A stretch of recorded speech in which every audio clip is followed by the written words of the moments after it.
So I made a trailer for this last night, and then this morning or this afternoon, we got home from church, and I knew, I planned on making this video to kind of tell you my background, my experience with POTS, which I learned after 20 minutes of, only getting through like 10% of it, that I can't do in one video.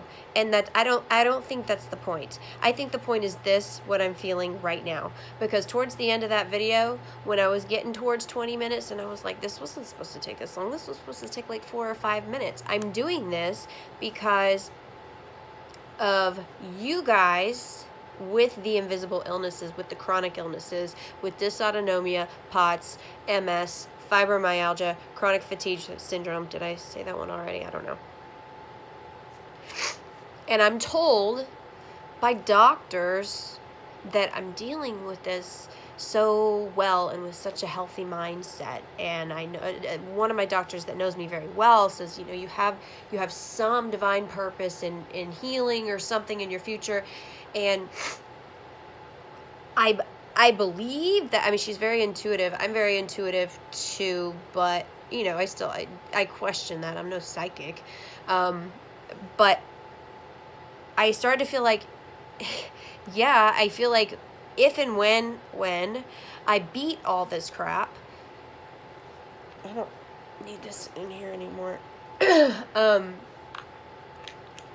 I will go balls out with this condition and awareness, because like doctors don't know. Doctors just they don't know. They don't know POTS. They don't know Ehlers-Danlos syndrome. Like who knows that? Like, I mean, they think it's in this little box. You know what I read the other day? There were 13 new subtypes of Ehlers-Danlos syndrome added in 2017. How many doctors do you think know that? How many doctors do you think know that? I would guess a very low percentage. Not hating on doctors. Not hating on doctors. I finally researched a specialist and got in and found out that I have a heart block and a vascular connective tissue disease that's going to be a lot more difficult to diagnose. But my whole point in doing all of this is to, like, if I could do it after, assuming I get well, or, I mean, how strong would that make me if I waited till after? Like, why can't I do it during? Why can't, like, if I have such a healthy mindset, if I'm dealing with this so well, apparently, maybe you could see the realness of somebody who seems like they deal well. And sometimes I do. And sometimes, like right now, when I came up here, I made that video, and it was after church, and I was still wearing church clothes, so I probably looked kind of nice.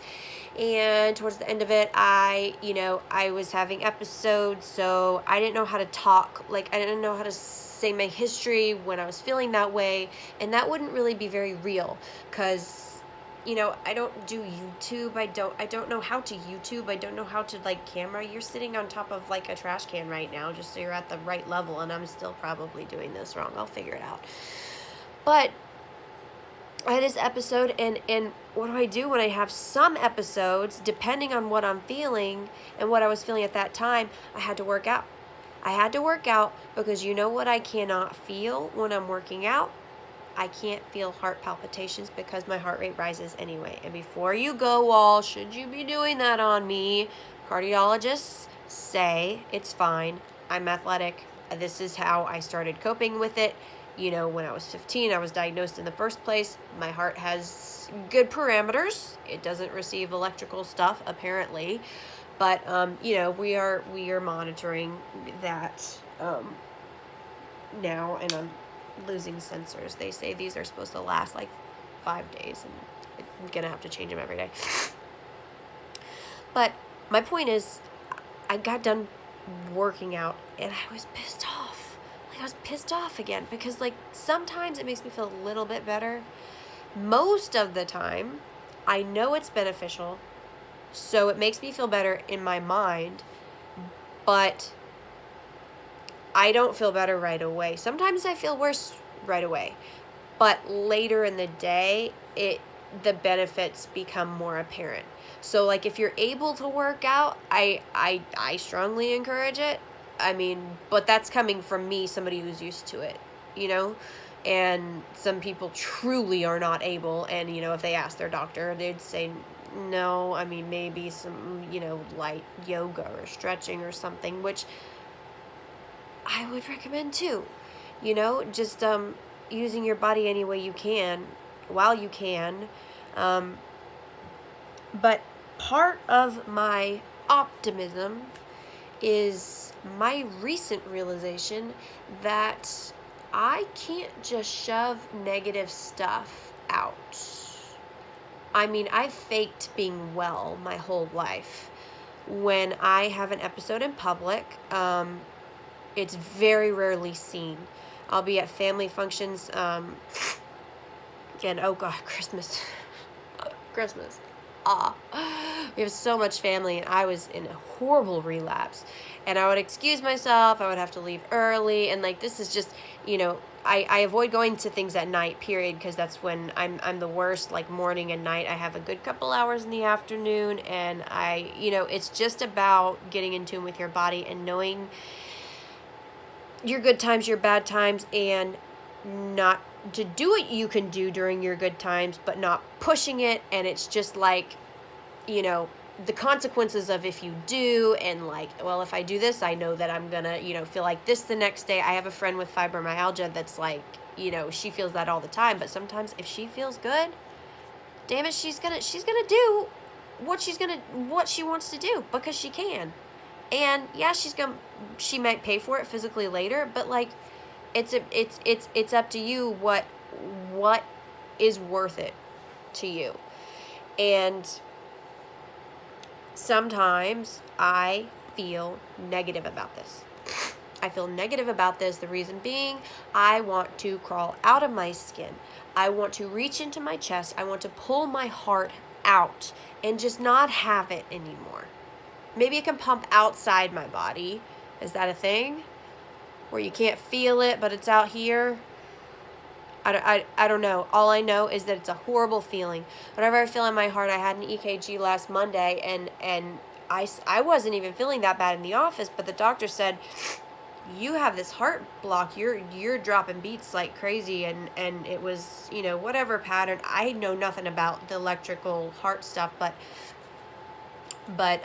she said that is enough to make you feel horrible. I'm like, I don't even feel that bad right now. Like, there are times where I have episodes, and I've recorded, like 5 today, where my heart literally stops beating for several seconds, long enough for me to think, how long, because I have to feel it, because nothing will pick it up, like my Fitbit, blood pressure cuff, the pulse ox in the doctor's office, it won't pick it up. I'll have to feel it and be like, okay, how long is this supposed to go on? Okay, there's a beat, we're good. And it's a horrible it causes a horrible feeling. It's okay to feel like crap about your conditions sometimes. The important thing is that you don't stay there. You get up. Just like I tell my kids, when you fall down, they know. They fall down and they cry. I look from a distance. I know that they're okay. If they've got a skinned knee, my 2-year-old, yeah, I'll kiss it. But you get back up. And they know. I say, you fell down. What do? I get back up. And I want them to know that. I also don't want them to see me fall down and not get back up. And that has been happening or falling more and more out of my control lately. Which is scary, but anyway, my plan going forward, the doctor's plan, she needs me to see a geneticist and nail this vascular disorder down. And this geneticist was booked out till August, and we're moving like across the country in June. So I was like, but this, my cardiologist, the specialist, seems to think this is very urgent. So, this geneticist that is booked out till August got me in February 21st.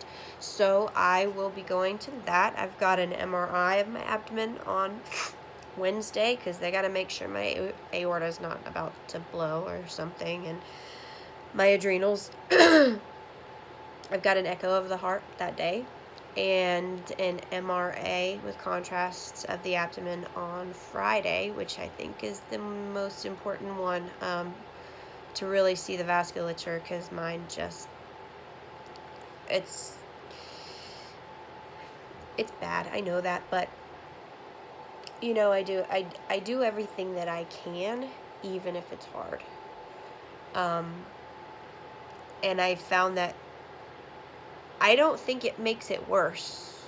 I think what I found, emotional stress, if something big like happens in my life with like family or something like that, I will notice my, and viruses, emotional stress, and like if I actually get sick, it takes me forever to get better. Like, and it'll trigger a relapse. But a big blow, like a big, family event, or like if I were to have like a death in the family or something, I'm sure it would be the same thing. It sets, like, I mean, it just triggers a relapse and this symptomatic just horribleness so much. And I wish people knew. That's something I wish people knew. Especially in the family, just with family stuff. But at the same time, like, the whole point of me becoming a pro at faking being well is so that I'm not ostracized and I'm not treated differently, because I don't want to be. I don't want to have this, but I do. That's fine. I deal with it. I deal with it okay. And now, everyone's going to know, for the most part, you're going to be a bunch of strangers looking at me, and that's fine, because I'm not anyone, famous or significant in any way. But if family or friends who didn't know I was sick come across it, just don't treat me any different. I'm the same. I have a struggle. I live with a struggle. I bet if you look into your life, you have a struggle too that you live with. And struggles are struggles. Some of them are horrible. And you know what? Life is short, whether you live to be 40 and die from, an aortic rupture, or 90. Life is short either way, so let's enjoy it. God says, my God says, to rejoice in your sufferings, and not just after. Not after he takes them away. Rejoice in your sufferings and give them to him, because, and if you're a Christian, follow me here for a second. If you're not, you can disregard any Christian things I say, but, or disregard anything I say, but rejoice in your sufferings, because if you don't, if you wait until they're taken away, or if they're lifted, assuming that they are, you're going to take the credit for that, when it wasn't you who took it away. It was him. So if you rely on him and you rejoice in saying, thank you for giving me this, because you obviously gave it to me for a reason, because you want to increase my capacity so that I can do something great with it, then whenever you do something great, it's all up. It's all him, and you know that, and it will probably humble the shit out of you, and you can help people. You can be more compassionate. I'm assuming I haven't beat this before yet. I don't know if I will. I don't know how positive I will stay. But it sucks that this is my first video.